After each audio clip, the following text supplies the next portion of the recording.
Okay, hi, we are back. It is 2023 and I am from Colony and this is the Builder Spotlight. I'm really happy to have Erin and John here from ELI5 DAO. Guys, hello, it is great to have you back on the show. Thank you. Yeah, it's great to be here. Yeah, Happy New Year. Yeah, and to you guys, Yeah, the last time we spoke was sort of towards the end of November for episode 1. You guys were just getting started with ELI5 DAO. I think we met pretty much the week that you got started. So you did really start this DAO from scratch. And it's now January, and I'm sure we've got a lot to talk about. I really want to sort of dig into everything that you've been doing over December and tell everyone what ELI5 DAO has been up to. John, what is on your shoulder? Anything conspicuous? So I made a promise to Erin that every interview I would get dressed up in some sort of costume. So this is a lumberjack, or in my case, a lumberjohn. A lumberjohn, excellent. I think it was worth clarifying at the beginning of the show, just in case people got some.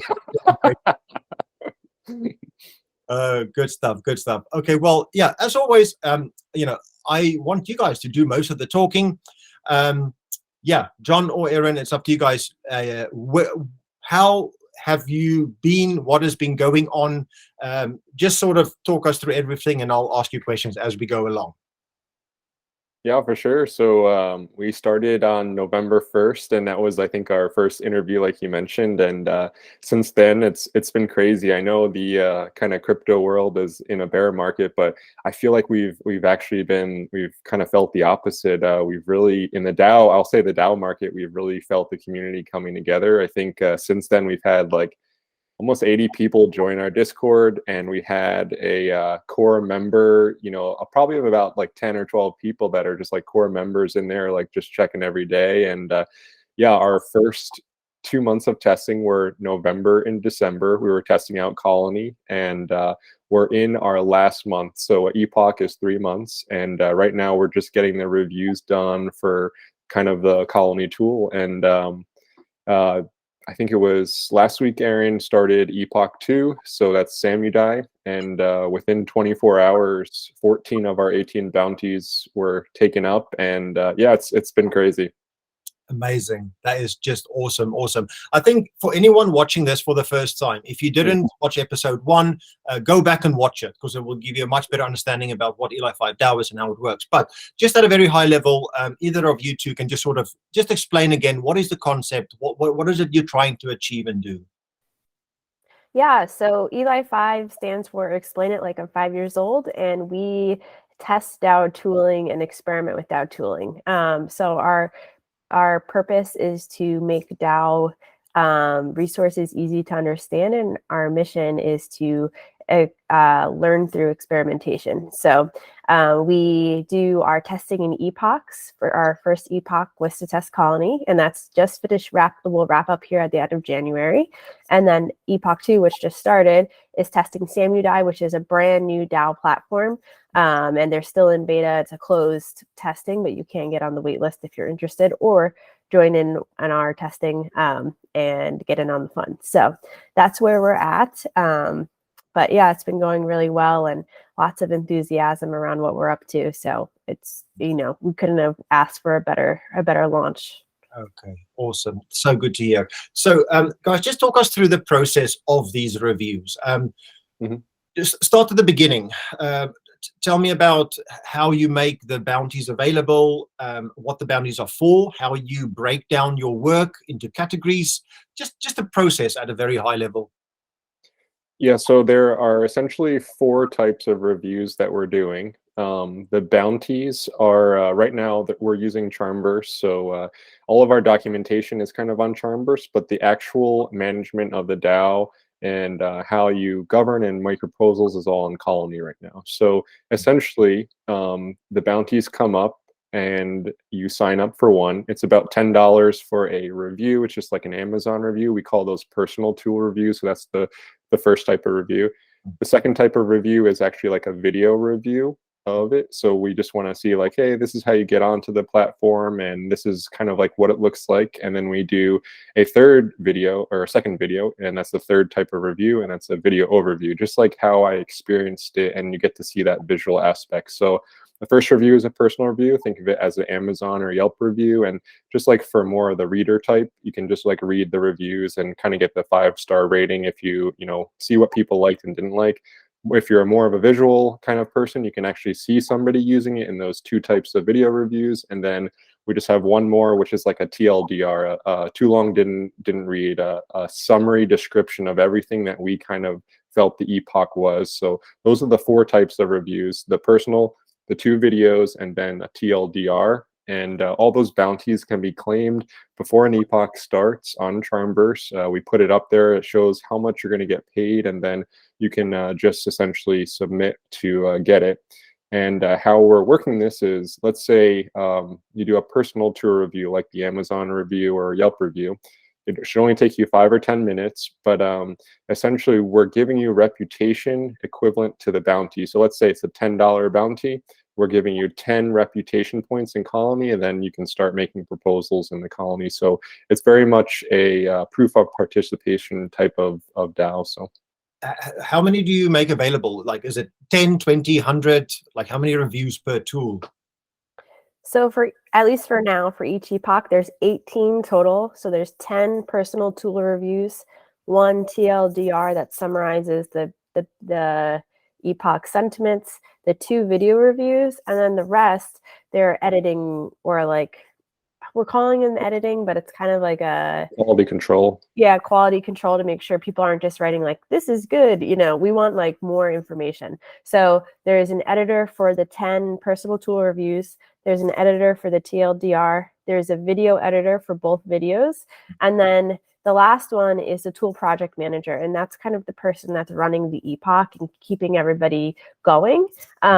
That one, you're not doing a review, but you're kind of how we've set it up for each epoch, which John started this. He was the tool project manager for Colony, and he would put in like weekly challenges. So it would be like, try this, try that, to kind of focus people's experimentation a little bit. So we're all looking at the same thing and can discuss how it's going. So if you're interested in looking at that stuff, so the bounties are in Charmverse, but our weekly challenges are pinned in Discord, so you can check those out to see what we've been up to. And so the outcome of these reviews, where are they being hosted? Where's this being published to? Where can we expect to see it in the future?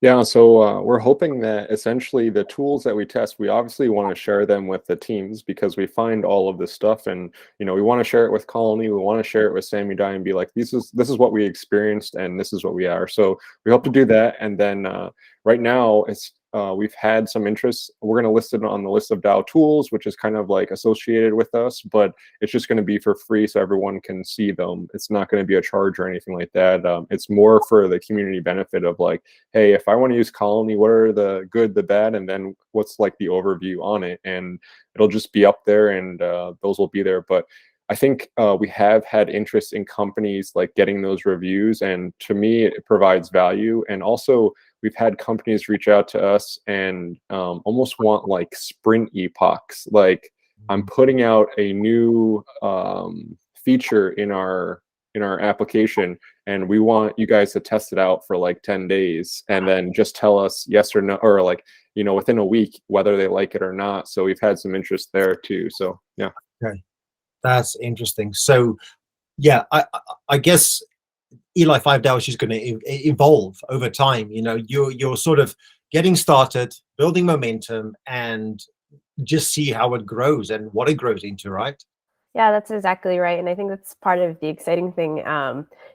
Once this first epoch wraps up, everyone will be getting paid on January 15th, and then they'll all have reputation in our real colony on Colony. So from there, it starts that decentralization process, and we can start making some bigger decisions about where we want this thing to go. So just before this call, we briefly chatted about, you know, market sentiment and how people are sort of feeling about 2022, and I think a lot of people are still exhausted from 2022 and haven't quite recovered yet going into 2023. But you guys just seem to have kept your momentum and absolutely plowing through. But one thing in particular, and Aaron, you were just talking about getting paid on the 15th. You're actually paying stable coins, right? And I think that is such a good decision by you guys in terms of saying, well, okay, anyone who's got a valuable skill in terms of these reviews, whether it's, you know, video creation or writing or editing, come and do the work.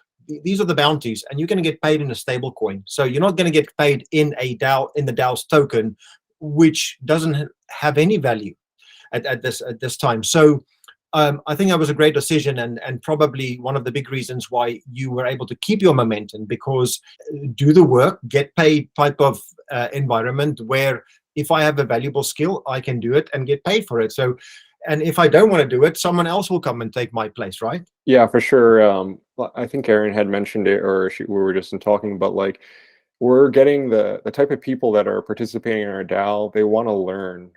They're there to, you know, they're not there to make $1 million, but like I keep saying, like, I do think we're going to build like really great consultants and leaders of Web3 just because they're passionate about the subject and they want to learn. Like the people that participated in Epoch 1, like they know more about Colony than the majority of people will, just like going onto the website for the first time. And that's super valuable. And if they can explain Colony in a simple way to understand, one, that helps onboarding new people, and then two, that's like them to get excited and learn about. And if they're messing around with other tools, hey, you know, Colony did this really great thing over here and I like this about them, and you know, maybe that will just like help the whole community. So yeah, it's really good, and we're very upfront. It's, you know, our DAO, you're not going to be working full time. It's more going to be for the benefit of the community. So yeah, you know, you were just saying about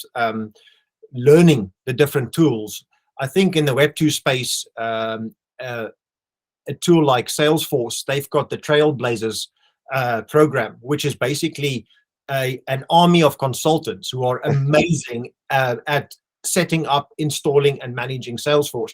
And I can imagine a variation of that happening with DAO tooling, because it is quite confusing. And maybe you'll see some DAO tool consultants who are not just proficient at one tool, but really good at multiple tools and building a whole stack out for it now. So as you said, I think it's not just about, you know, getting paid for the bounties, but really learning in a space that's rapidly evolving and obviously growing at a big pace. Yeah, I would agree. I was just going to say, you hit the nail on the head with what I was thinking. It's not just learning a tool, it's learning how these different tools complement each other so you can create the best stack for your organization. And the tricky thing with that is it's not a one size fits all. It depends what your organization does.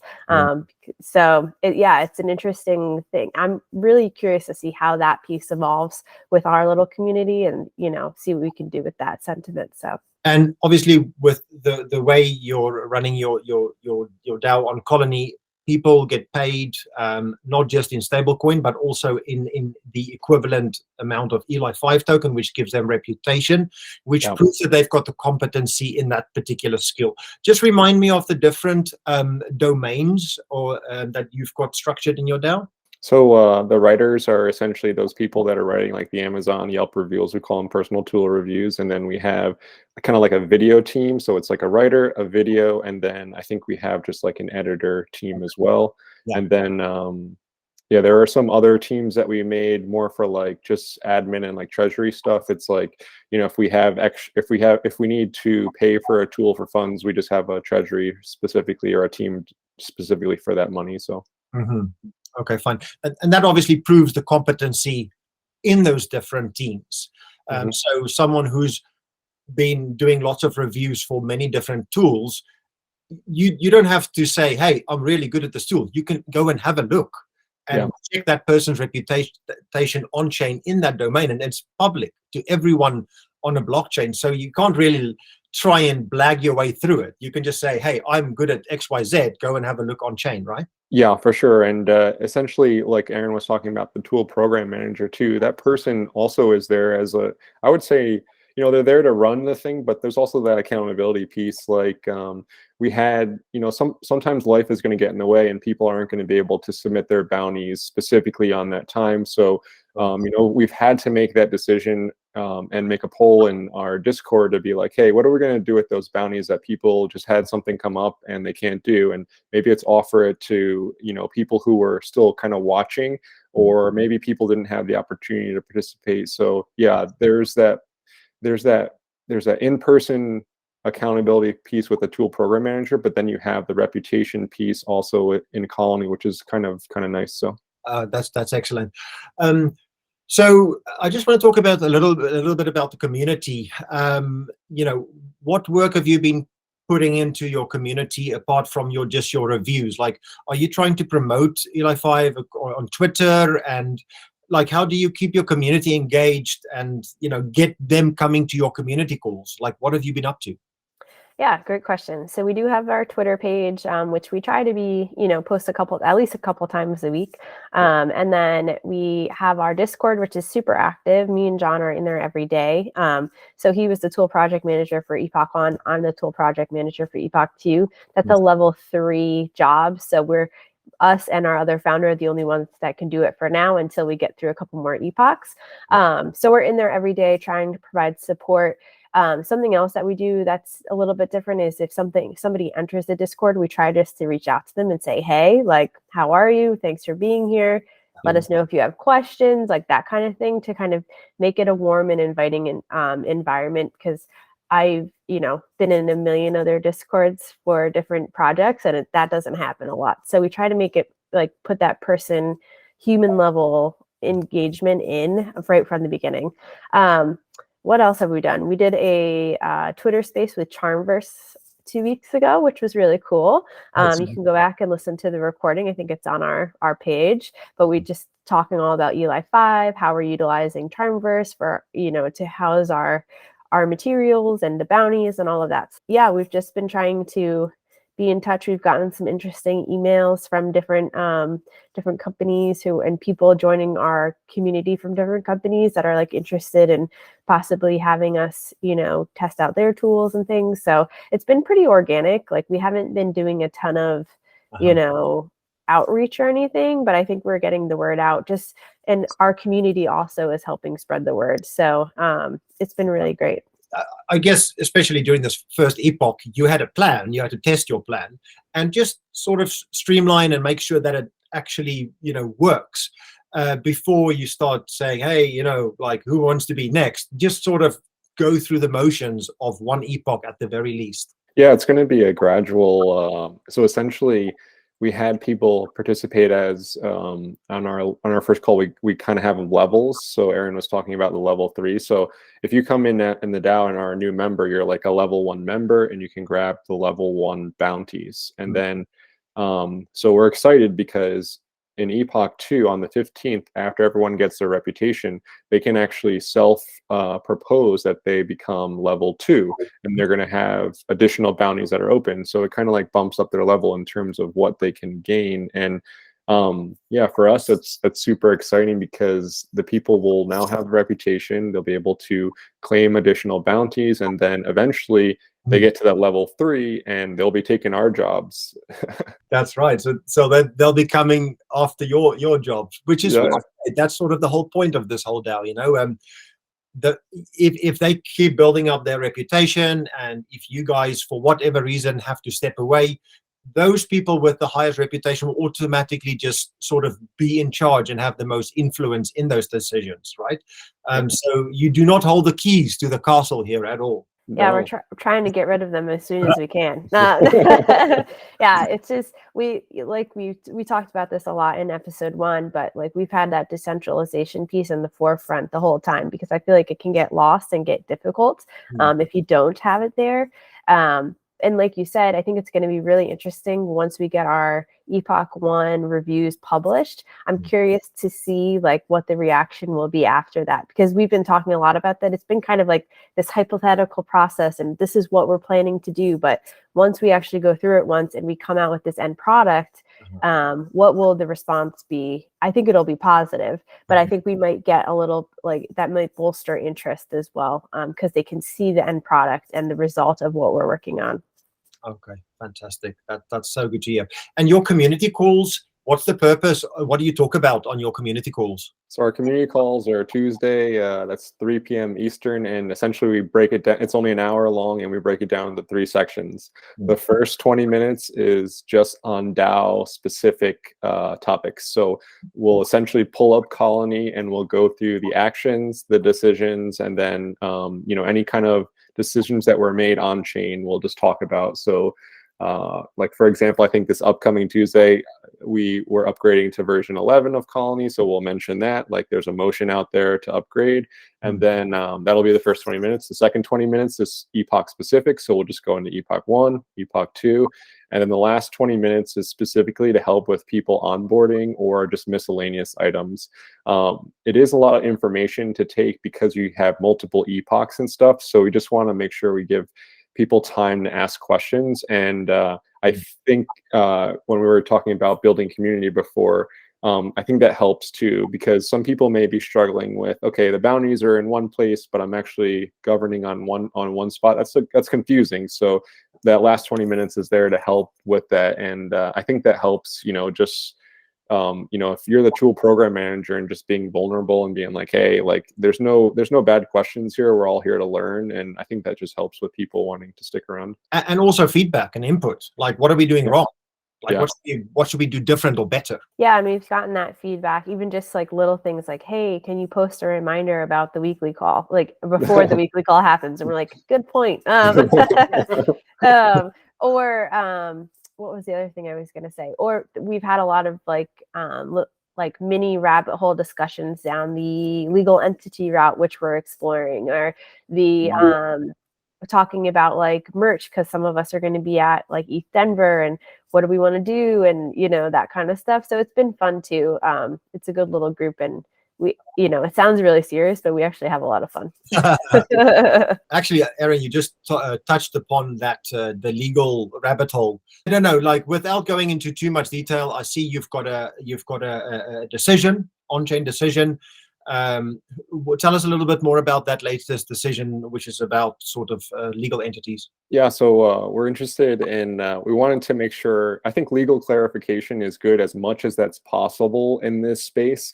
And, we're not afraid to kind of like step into that, and like everybody hates talking about legal entity and taxes, but like we're trying to do this the right way, and we want to make sure that we're transparent in it. So we were looking at legal entities, and there's these things called wrappers. Essentially, they're NFTs that you put into the DAO's wallet, and they hope to provide some type of legal protection for DAO members and the DAO founders. So we were looking at the LLC route, but I think the DAO actually wants to go the nonprofit route, and that might help us with like grants and stuff moving forward. And there's a wrapper that we could buy. It's very affordable. It's like $25, and essentially, it provides the basis for forming a nonprofit entity. And we've been looking into that.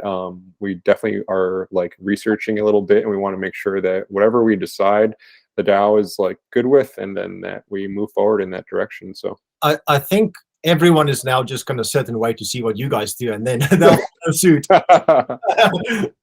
Because everyone's just like, oh, what do we do now? How should we be thinking about this? No, let ELI5 DAO go first and see what they do. Yeah. Well, it's something that John he's really interested in the legal side of things. We have several articles that he has written on decentralist.com about just like these different rabbit holes and where to go. And we were thinking about being a barter exchange at one point, and like really, really exploring and uncovering all the different options. And I think this is a piece that isn't talked about enough, because it's like, for being a decentralized organization, nobody shares what they're doing legally. And it's such like a taboo thing to talk about. But the only way we're going to figure this out is if we come together and compare and contrast different methods, and, different sources of information. It's really hard because it's really gray, especially here in the US. I'm sure it's like that everywhere right now. But you know, it's like we shouldn't be so afraid to talk about it. Like we're trying, everyone has best intentions in mind, and that's, you know, that's the only way that DAOs are going to be successful in the long run. You can't just be this like floating entity that doesn't have any tax liability. Like that's never going to work. So yeah, we're excited, and hope we'll be writing, you know, I'm sure we'll be writing more about, you know, our experience there, and can share more about it in upcoming episodes, hopefully when we get things figured out. You are as transparent as they get. You're literally doing this on YouTube live, so everyone will see. There's no hiding, and we are going to absolutely talk about this throughout the whole season. Okay, so just looking at Epoch 2 very quickly, you've already started it, so it's sort of overlapping. The colony Epoch 1 is almost coming to an end. Epoch 2 has started. How long is Epoch 2, and when are you thinking about starting Epoch 3? Great question. So Epoch 2 is, and we're again about transparency. We did get a grant from Samudai to test their product, but all of the reviews are not influenced by that. They're all truthful and transparent in that way. And we try to be upfront with that. We've even talked about getting a disclaimer like on top of all of our reviews that share that information. But anyway, so Epoch 2 is actually only going to be 2 months at the request of the Samudai team. So we've kind of condensed our typical schedule. Typical, we only had one epoch, but typical schedule down into 2 months. We pared it down. I'm actually excited to see how it goes and see how everybody feels about it. Do we like the 3-month time frame or the 2-month better, and kind of compare and contrast. So it'll be wrapping up at the end of February. And then, we might be doing some additional things with the Samudai team. They are taking a look at our review form and going to give us some feedback if they want specific questions in there, and then also doing some focus groups throughout and at the end. Their team is in our Discord already, and we just started like 3 days ago. But they're in there and communicating, and it's been really neat to see. So that's the plan, and we'll see how it goes. And then, sorry, for Epoch 3, it's up to DAO members. At that point, they'll all have reputation in the colony, and you can make a proposal on a DAO tool.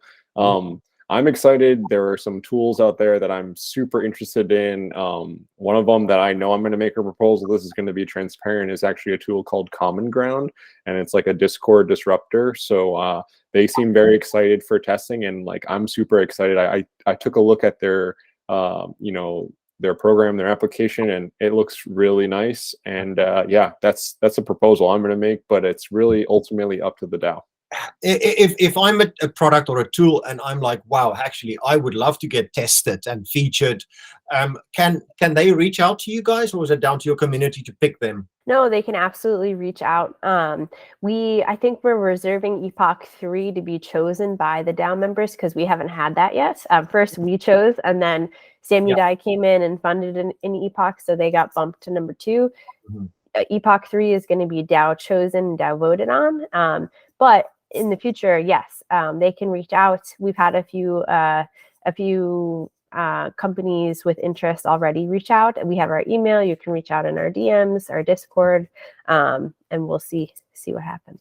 But there's essentially 2 ways. You could fund an epoch that's going to get you tested, because like you're funding an epoch that's going to get your tool tested, and it's just like a timing then. When will it happen? Or the second way is actually participate in an epoch, earn the reputation, and then make a proposal to test that DAO tool. So if a tool comes in, they're like, hey, we can fund an epoch $500, like that's going to get on the schedule. Whether we have, based on the rotation of whatever's going on, and then, or you can actually participate in an epoch and be like, hey, as a member, I'm proposing that we test out X tool for, Epoch 3. And if we have the funds in our treasury, we can use that for that, or, we can essentially, if we don't have the funds, then, it's not going to get tested because members are not going to get paid. So, at that point, it's just waiting for the grants or the tools that want to get tested. So you were just talking about grants. Have you considered other avenues of funding as well? Gitcoin grants. I don't know if it's even applicable. Is there anything that you could consider or would be open to? yeah, I would definitely consider a Gitcoin grant. We haven't applied to any yet, just because we haven't had to. It's I think we have funding for 16 months of testing, so it just hasn't been on our radar yet. So, but if, after our second epoch, I think we can test at least another 4 tools before we would need to apply again. But yeah, I mean, we're always open to applying to grants, and yeah, it's I think other avenues, like if a team wants to come in and get tested, we'll do it. It's if they want to do a sprint or a specific epoch, I think that would be good. Oh, that's awesome. Really good to hear. Long runway, lots to do, and anyone who's interested can just come into your Discord, presumably, and find out more about your processes and get onboarded officially, right? Yep, that's right. They can join the Discord and we'll point them in the right direction of where to find all the onboarding information, and yeah, just kind of jump in. The other thing that we always like to mention is even if you can't grab a bounty and we've already started an epoch, you can still jump in at any time and participate. So if you want to check out Samudai, even though the bounties are gone, come on in. You can still test without a bounty. So it's not a requirement. It's not a closed, like our group isn't closed, so anyone can come in and kind of check it out. If someone drops out, it might be worth it just to like kind of be that the person still in there testing it, because life happens at the end. If somebody can't submit a bounty and you've been in there the whole month of the epoch, and the tool program manager knows that you've been in there like testing, and they see you in there, like if a bounty opens up, it just makes sense that you're the person that has been testing it and in there. So obviously, we'll put all of the links to your Discord and your socials on the bottom of this video.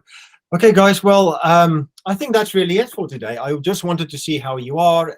It seems like you've got a lot of momentum and you're doing great things. I don't know. Is there anything else that you'd like to talk about or would like to share with the communities? No, I think we pretty much covered it all. We're just really grateful for how things have been going, and we're excited to see where it goes once we get some our DAO grows in terms of contributors in Colony. So we'll see where it goes.